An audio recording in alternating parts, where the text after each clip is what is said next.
Pope Leo recently said some interesting things about preserving our traditions, not ignoring what has been handed on to us. He said this in the context of how the church deals with the question of immigration.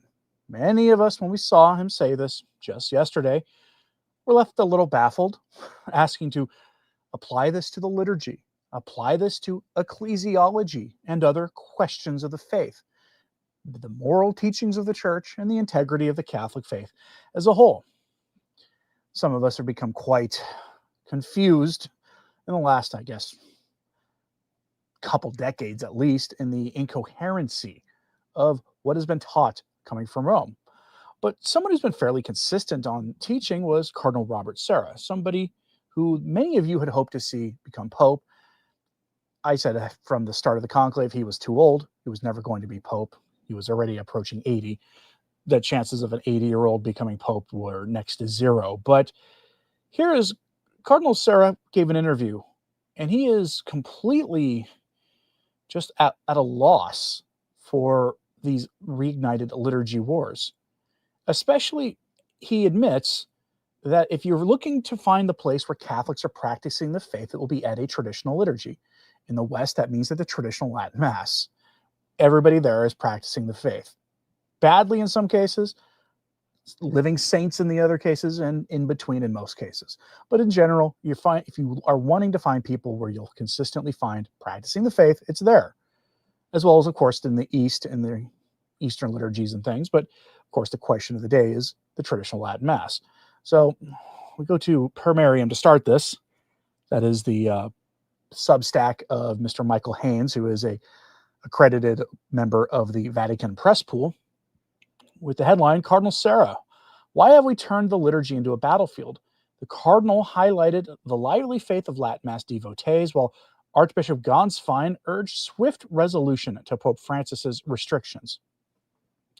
Now, I will be, after just a little bit from this, switching over to the actual interview that Cardinal Sarah gave, just so we can get more of his own words. But Archbishop Gonsfine has also been saying that this needs to be resolved quickly. And I don't think this is going to be resolved quickly. And if it is resolved, it's not going to be in the way you like, simply because of some other news we have out of Rome. But let's go with Cardinal Sarah to begin with. He says, why have we turned the liturgy into a battlefield? He asked as he opined on Leo XIV's likely decisions regarding the traditional Mass. As prefect for the Congregation for Divine Worship and the Discipline of the Sacraments, from 2014 through 2021, Robert Cardinal Sarah has more authority than most when addressing questions of the liturgy. He is known for his defense of reverence in the liturgy, advocating for such elements as ad orientem worship, that means the priest with his back to you, or facing liturgical east, which is the traditional orientation of the priest at the Mass, reception of a communion kneeling in on the tongue, and has also given voice to advocating for the traditional Mass. Speaking to Tribune Chrétienne last week, Sarah lamented the rekindling of the liturgy wars. We have turned the Mass into a battlefield, traditionalist, progressive, this and that. We are profaning the Eucharist, he said. That's an interesting thing for him to say, but I'll go to Cardinal Sarah's own words here in a moment. But Archbishop Gonsfine is also joining in on this. He says, just as forthright as Cardinal Sarah's were the comments made by Archbishop Georg Gonsfine a few weeks prior. Now serving as the papal nuncio to Lithuania, Estonia, and Latvia, Gonsfine was the longtime secretary to Pope Benedict XVI, and thus has a unique view of Pope Francis's dismantling of Benedict's attempt to implement liturgical peace. And he has himself lent his voice, which, because of his association with Benedict XVI, is quite considerable. You'll remember Cardinal Gonsfine, or Archbishop Gonsfine rather, got himself into some trouble when he published a book about with the writings of Benedict XVI in it that seemed to contradict Pope Francis and the official narrative about the Francis-Benedict relationship. That book went on to sell quite a few copies, mostly in Europe. You can find it on Amazon if you are so interested. You should easily be able to find it if you just simply put his name into the search bar. Let's actually go to Rorate Caeli, which published the interview with Cardinal Sarah. In the interview, he said, in Andiere, you reminded us that man is great when he is on his knees. A man is great when he is on his knees. So we know your attachment to traditional liturgy. You recently said that you hope that the motu proprio Traditionis Custodes might be amended. Today, well, there is nothing really new. What do you expect from the new pope with regard to this motu proprio, which has been particularly painful in France due to the sometimes very clumsy application of this motu proprio by certain bishops? Do you hope that it'll be modified at least or withdrawn? Now, they're using France as the example, but for most people watching this, all one has to do is go look at the news out of Knoxville, which I'll be giving you an unfortunate update on, or Charlotte, or Detroit, or anything really from before Leo during the latter years of Francis, where you saw just every week it seemed a new article or new news story about how another diocese was banning the TLM on orders from Rome. And your spoiler for the unfortunate update is it was Rome that ordered Knoxville to end their masses. And we'll go over the details of that in a moment. Here's Cardinal Sarah's response to all of this. It says, I still believe that we all need to reflect within the church. When Jesus instituted the sacrament of the Eucharist, he prayed for our unity, that all may be one. Oh, we have turned the Mass into a battlefield between traditionalists and progressives, this and that, and we are profaning the Eucharist, whereas Jesus died to reunite God's children scattered throughout the world in unity through the sacrament of the Eucharist, through the sacrament of the liturgy. We have turned the Why have we turned the liturgy into a battlefield? I think we need to reflect on this. It is the only time when man is in face-to-face relationship with God. It is the only time when man is in direct contact with God, when God listens to him, when he speaks to God. Why do we have to fight? Why forbid this? Why forbid that? Who gives us this right? Who gives us this power? Someone who has a personal relationship with God? We've never seen this in the history of the church.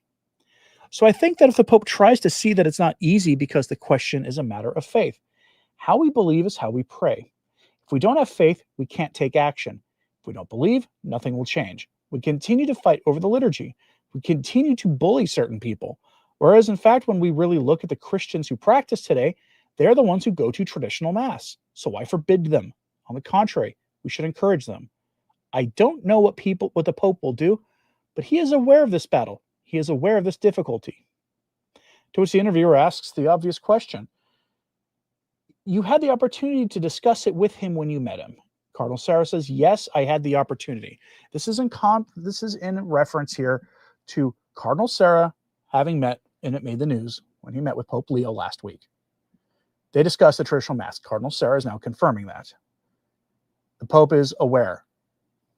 Now, Deacon Nick Donnelly, if you're online very much following Catholic public figures, you are probably following Deacon Nick Donnelly, and if you're not, you should be.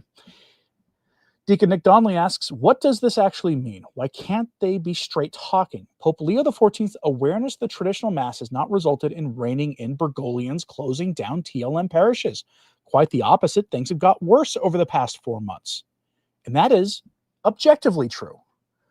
There has been an acceleration in the last 4 months of the crushing of traditional Masses. We had been in a lull, it seemed, for the last 6 months to a year. Yes, it was still happening, but it was happening at a slower rate. But now it's just like a whirlwind all the time, to the point where if I keep reporting on it, people will think that they're being recommended an old video on it. It's how often it happens. It's really quite flabbergasting.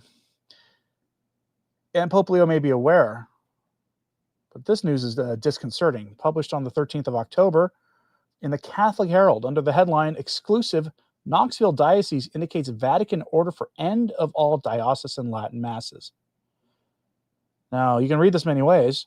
At the most simple way, straightforward way, is that the Knoxville Diocese said that they were told to end all their diocesan Latin Masses at the order of Rome. But there are many anti-TLM observers who note this news and say that this is a decree from Rome that shows you the direction that Rome is going. Traditionis Custodes, before I go into the details of this article, said repeatedly that the aim was to end the traditional Mass, maybe reduce it to a museum piece. You'll have the FSSP in a few places, the SSPX in a few places, and that will be it. Everyone else will be required to go to the traditional, or to go to the Novus Ordo Missae. And that part of the process was to re-educate Catholics on how wonderful the new Mass and the reform of the liturgy was. And we're already seeing that, by the way, in the implementation of the decrees in Knoxville. I've been in contact with people who tell me that the bishop there is having priests hand out flyers to people to show just how close the new mass is to the old, when in reality they're not. They're not even close to being the same. They're just not, objectively. There's like 7% in common with them, serious liturgists have noted. But that's what's going on. They're preparing people for this. And if you read Traditionis Custodes and the letter that went with it and the responses ad dubia, released December of that same year by the Dicastery for the Liturgy, you'll see that is the expressed purpose. There was a sunset built into it. They never told you what the sunset was, but it appeared that in many dioceses it was 2 years. Now here we are. 2026 is nearly upon us. That will be the 5th year anniversary of Traditionis Custodes. Some places were given extensions, but not all places. Not Knoxville. Certainly not Knoxville. And that is probably one of the more concerning things, because there are really no alternatives there. Bishop Mark Beckman of Knoxville, Tennessee, has directed that all celebrations of the traditional Latin Mass in the diocese cease by 23rd November 2025, in accordance with the Vatican's implementation of Pope Francis's 2021 motu proprio Traditionis Custodes.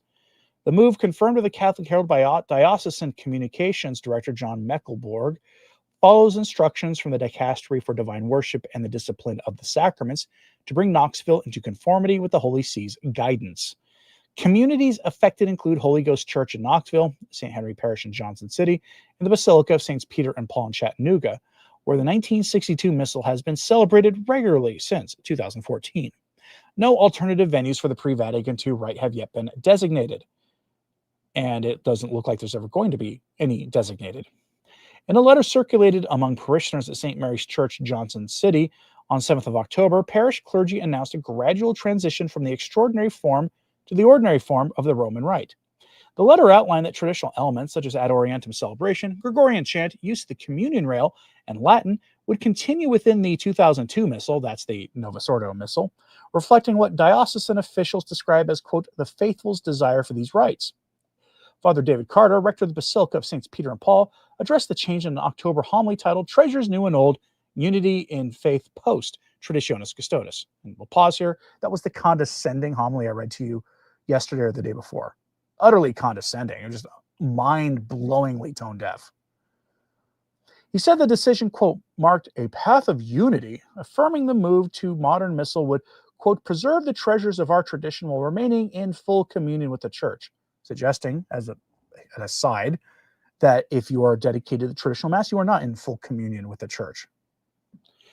Mr. Mecklenburg told the Catholic Herald in full that, quote, Bishop Mark Beckman has been working closely with the 3 pastors in the Diocese of Knoxville where the traditional Latin Mass has been celebrated.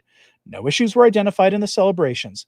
This decision follows directly the Dicastery for Divine Worship's request that Bishop Beckman implement Traditionis Custodes in the Diocese of Knoxville. And there it is. The Dicastery for Divine Worship directed the bishop to implement Traditionis Custodes. We heard similar things out of Charlotte, by the way, and out of Detroit, and a few other places. Some of these appointed by Francis in the waning days, some of these appointed by Leo in the early days. They all did the same thing. And Bishop Beckman joined in with them. Continuing, he added that the bishop had assured the faithful that legitimate aspirations for transcendence, reverence, and beauty will continue to be honored within the celebration of the 2002 Missal in Latin, and that pastoral support will respect parishioners' wishes while honoring the Church's current liturgical practice. There's an interesting tacit admission here that they have to go out of their way to make the new Mass, contain transcendence, reverence, and beauty. That's a wild admission. Perhaps while they're crushing people's traditional Masses, they should also go around there and end all of the Masses that are just full of liturgical errors and innovations and things. And all the ones that the priests are doing, making it up as they go along. Make all traditional Mass, or all Masses, traditional looking. Actually, have all of this to it.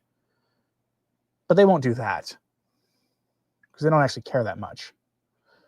Says the decision brings to a close nearly 2 decades of diocesan support for the traditional Latin Mass, which expanded under Pope Benedict XVI's 2007 Summorum Pontificum.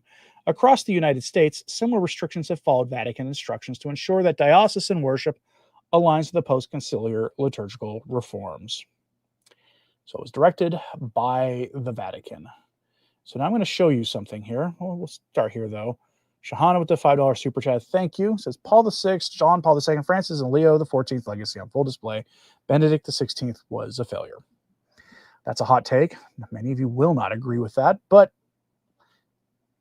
he did say, pray that I may not flee from the wolves, and he then fled from the wolves. I try not to be harsh to Benedict. I think he was the best of the post-Vatican II popes, but I have no idea you have an Orthodox following. I don't have an Orthodox following. I chastise Orthodox viewers every time they come into my chat trying to lead people out of the Catholic Church and into their various groups. Don't do that in my chat. You will get banned instantly. I don't care how nice people generally are. I will not put up with that. It's not something I will allow in my chat. Let's continue. To give you an idea how effective this has all been, they're now about, this is a map that just shows how many are in the United States of various traditional mass offerings, including the FSSP, Institute Christ the King, various diocesan ones, other community options, and college masses, and of course the SSPX. That's just the United States. But if you go over to that website that's linked in that post on X, you'll actually see that it takes you to a worldwide view. Ignore this 756 results thing. I don't know why it says that. Simply because there are 755 diocesan Latin masses in the entire world. 205 FSSP. And then Institute of Christ the King at 77. The numbers here aren't exactly coherent, but it gives you a ballpark of about 1,500 to 2,000 available in total. There were more than that in the United States before Traditionis Custodes. That is how effective they've been. This has been going on since Traditionis Custodes. And I expect in the next couple of weeks, I will give you another story about another diocese somewhere, probably with a new Leo-appointed bishop, ending the traditional Mass. And then in his letter explaining it, saying that Rome told him to do it. So I asked Cardinal Sarah what it is that Pope Leo is aware of. Because this problem, if he's against what's happening, the problem appears to be in his own dicastery for divine worship. But I don't know. I don't share the idea that he's against this. But I could be wrong. I pray that I'm wrong and that he will issue a document protecting the traditional Mass. We shall see. But a lot of this is based on this lie. And the lie here is described by Edward Penton, who's actually usually a serious journalist and doesn't usually write opinion pieces, but he saves those for his Substack. He's otherwise a National Catholic Register and EWTN writer. He describes what I'm about to tell you about here in this, under the headline, Exposing the Lie That Upholding Apostolic Tradition and Sound Doctrine Causes Division and Disunity. The advocates for crushing the traditional Mass, including all the bishops doing it right now, do it in the name of unity. The traditional Mass causes schism and disunity. You saw that right in the Knoxville documents. And it's a lie. And this is exactly what Mr. Penton is referring to here, because he wrote this in the aftermath of Knoxville. We're going to skip down quite a bit of this. This is the part I think worth hearing. The church fathers would not have been on the side of Rome crushing the traditional Mass, to put it mildly. From Mr. Penton's article, quote, the church fathers and other great theologians of the past are clear about the origin of disunity in the church.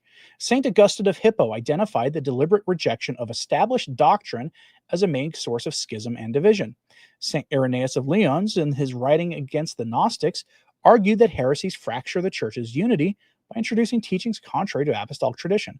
St. Vincent of Lerins famously warned that the development of doctrine must never introduce novelty or create division within the church, but instead grow organically in continuity with apostolic tradition. Then there is Pope Leo XIII, who in his 1899 apostolic letter Testem Benevolente Nostra, which I have on this channel, by the way, listed specific modern heterodoxies at that time as heretical tendencies jeopardizing church unity.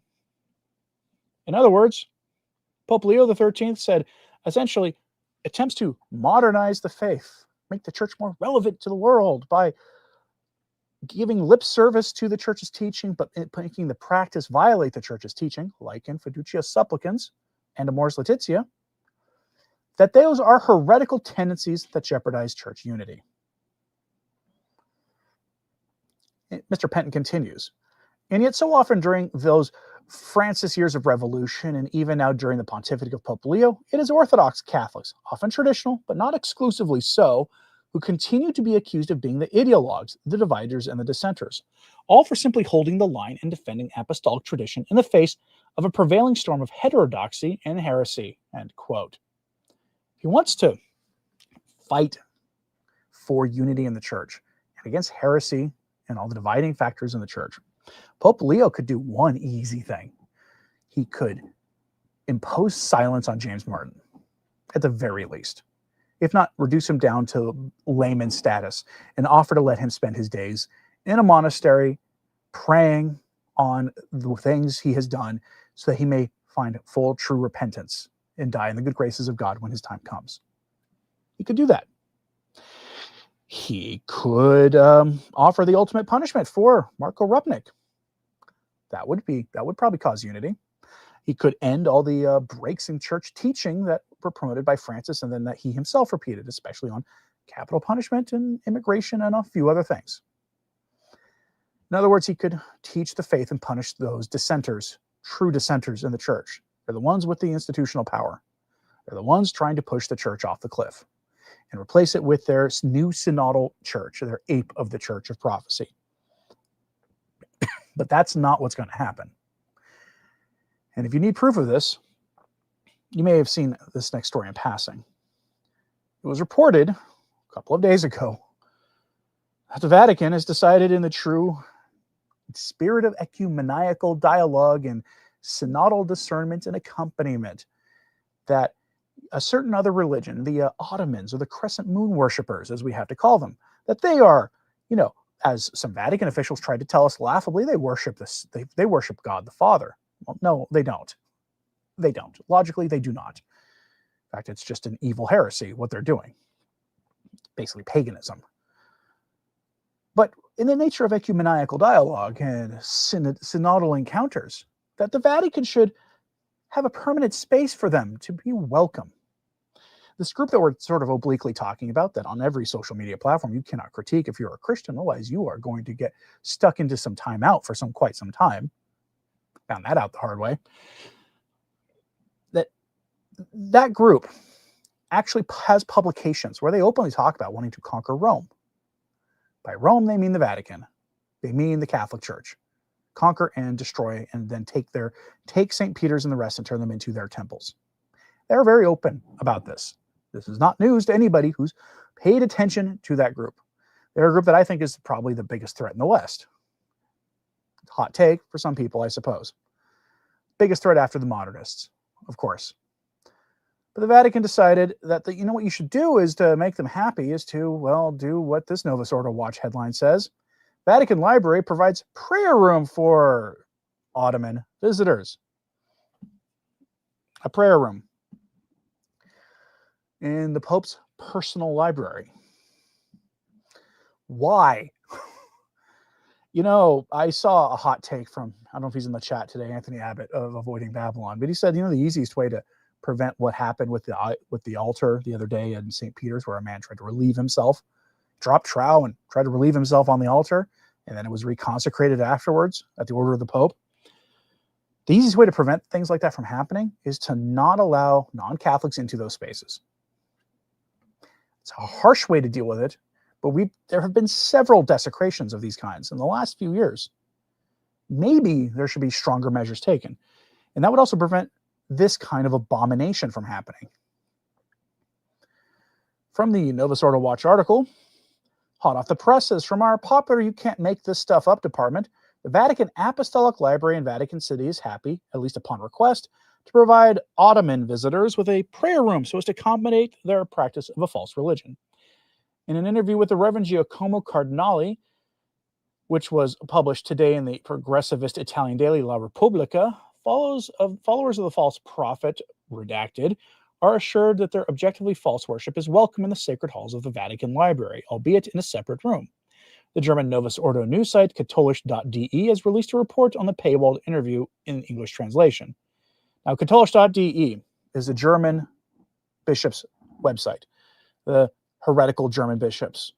So this is the voice of the German bishops, and they're reporting on it. Quote, even in the most important library in Christendom, redacted do not have to give up their prayers. Of course, some of their scholars have asked us for a room with a carpet for praying, and we've given it to them, said Giacomo Cardinale, vice prefect of the Vatican Apostolic Library, to the newspaper La Repubblica. The Vatican's book collection contains incredibly old of their copies of their so-called holy book. Cardinale continued, we have a universal library. There are Arabic, Jewish, Ethiopian collections, and unique Chinese items, end quote. Cardinal Cardinale is the vice prefect of the Vatican Library, a position to which he was appointed by Pope Francis shortly before the latter's death. Despite his curious last name, the man is a simple Novus Ordo priest and not a cardinal.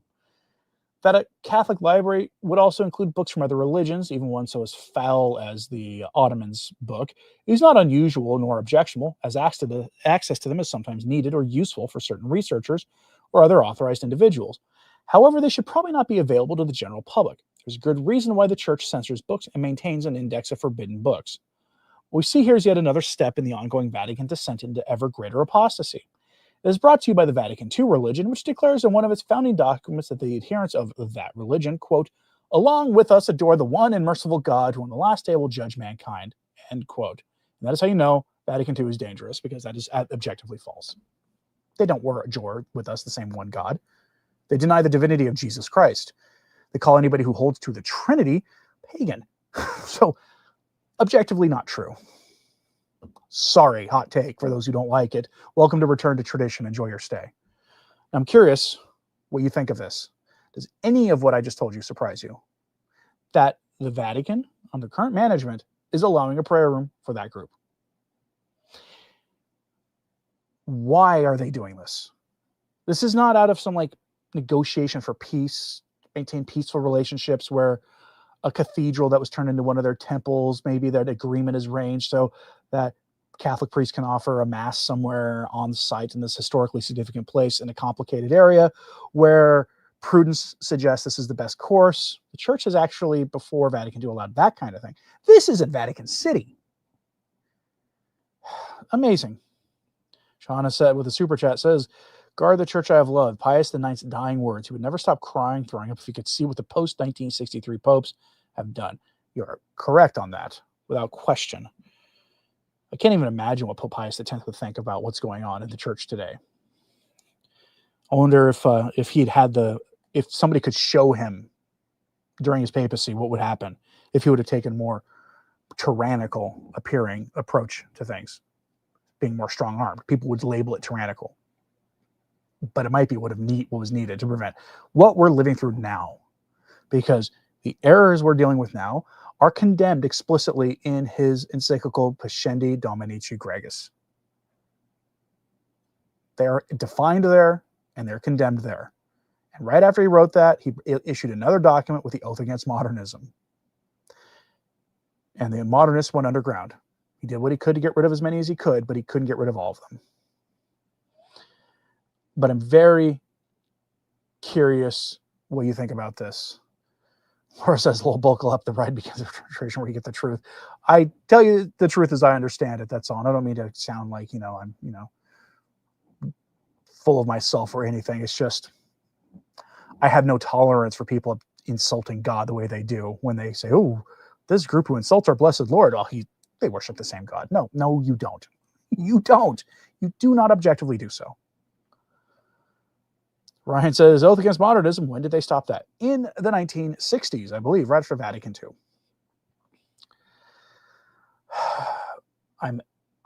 Deltic says, I don't know if it's arrogance, ignorance, or both, but pandering to Ottomans will not and cannot end well. One only has to look at history, even the church's own history, to show this. And that is precisely correct. Ronaldo says, I'm not being synodal. That is correct also. I do not simulcast to another website. I do post this. I do mirror this on other places after the fact, but I don't simul broadcast this. All right, folks. I am very curious what you think about this, so let me know in the comments. Please pray for everybody we spoke about critically today, including the Pope. I'm not trying to make you angry at him. pray for them. Take your anger and turn it to a righteous cause, which is praying for them. And if you think if I'm full of something here, if I'm wrong and dangerously wrong, then pray for me. It's the best thing you could possibly do, your best response. Let me know otherwise what you think about this in the comments, please. Hit like and subscribe if you haven't. It does help. Sharing this on social media helps too. Consider supporting the work we do here at Return to Tradition, Patreon, Subscribe Star, the Subscribe Plus button, whatever it is. They do help keep these daily messages coming. And always pray for the church. I'm Anthony Stine. Ave Maria.